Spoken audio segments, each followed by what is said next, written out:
আসসালামু আলাইকুম। আমি এখন দাঁড়িয়ে আছি পুঠিয়া রামজীবনপুরের ৫ নম্বর ওয়ার্ডের কলোনি পাড়ায়। এই এলাকার রাস্তাঘাটের অবস্থা অত্যন্ত বেহাল। এখানে প্রায় ৫০ থেকে ৬০টি পরিবার বসবাস করে। আবার প্রতিদিন এই রাস্তায় চলাচল করেন স্কুল কলেজগামী শিক্ষার্থীরা, কর্মজীবী মানুষ, নারী, শিশু ও বয়স্ক লোকরা। আবার বিশেষ করে বর্ষাকালে রাস্তার কাদা ভরে যায়, আবার চলাচল করা অত্যন্ত কষ্টকর হয়ে পড়ে।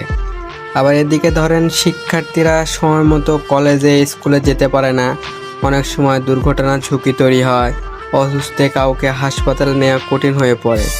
এলাকাবাসী দীর্ঘদিনের দাবি এই রাস্তাটি দ্রুত সংস্কার করতে হবে। তো এই বিষয়ে এখন তো একটু তাও একটু হইলো ইটা মাটি তুলে একটু কমছে, তাও তো রাত বিরাত যাইতে পারি না, পয়লা যায় আসার খাই, আমরা বুড়ে মানুষ হাঁটতে পারি, কত সমস্যা হয় আমার এক যাইতে আসতে এই রাস্তা দিয়ে। এটা কতদিন এলো, এরা তো মেলা দিনই পৌরসভার জন্য তো রাস্তা হয় না। পৌরসভা কিনা তো পৌরসভা মেম্বার গেল রাস্তা করে দিব, মেম্বার দিল না, চেয়ারম্যানরা কয় রাস্তা করে দিব, তাও তো দেয় না। পৌরসভার কয়টা ঘর আছে এখানে? পৌরসভা মেলা দিন তো ঘর আছে, ঘরটাও তো আগে ছিল, এখন তো ৫০-৬০টা তো হবে, ইজিলি হবে। এলাকাবাসীর দীর্ঘদিনের দাবি এই রাস্তাটি দ্রুত সংস্কার বা পাকা করা হোক।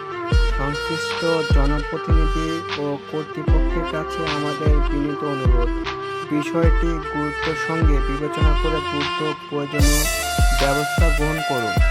এটি ভালো রাস্তা, এই রাস্তায় মানুষের জীবনযাত্রা সহজ করবে এবং শিক্ষার্থীর সকলের নিরাপদ যাতায়াত নিশ্চিত করবে।